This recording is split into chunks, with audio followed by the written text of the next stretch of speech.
Halo teman-teman, kembali lagi bersama saya.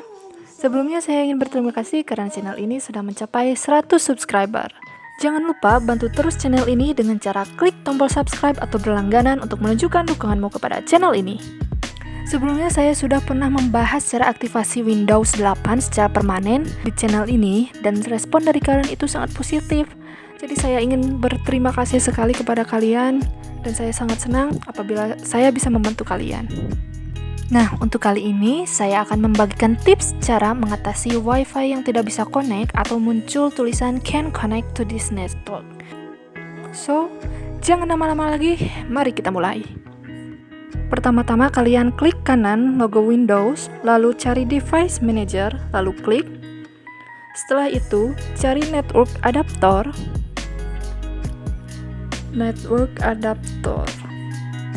Nah, ini, lalu pencet panah. Lalu cari wireless ini, lalu klik kanan, lalu pencet properties, kemudian pilih power management. Nah, setelah itu centang tulisan yang ini, hilangkan centangnya, lalu klik OK. Setelah itu kalian coba konekin lagi wifi-nya. Kalau belum bisa, kalian coba restart PC kalian. Bagi yang belum berhasil menggunakan cara yang tadi, saya akan membagikan satu cara lagi.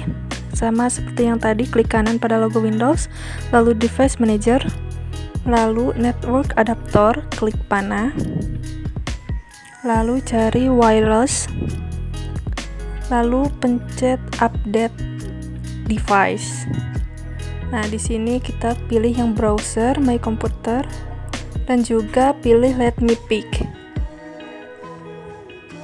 Setelah itu kita pilih media yang ini. Biasanya kalau ada yang banyak, coba aja satu-satu nanti. Lalu pilih next. Kita tunggu.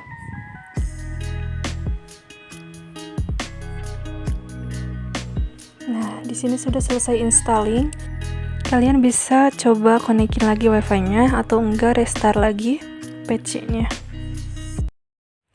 Oke, segitu saja. Selamat mencoba. Semoga bermanfaat bagi kalian. Jangan lupa like, comment, dan share video ini. Terima kasih.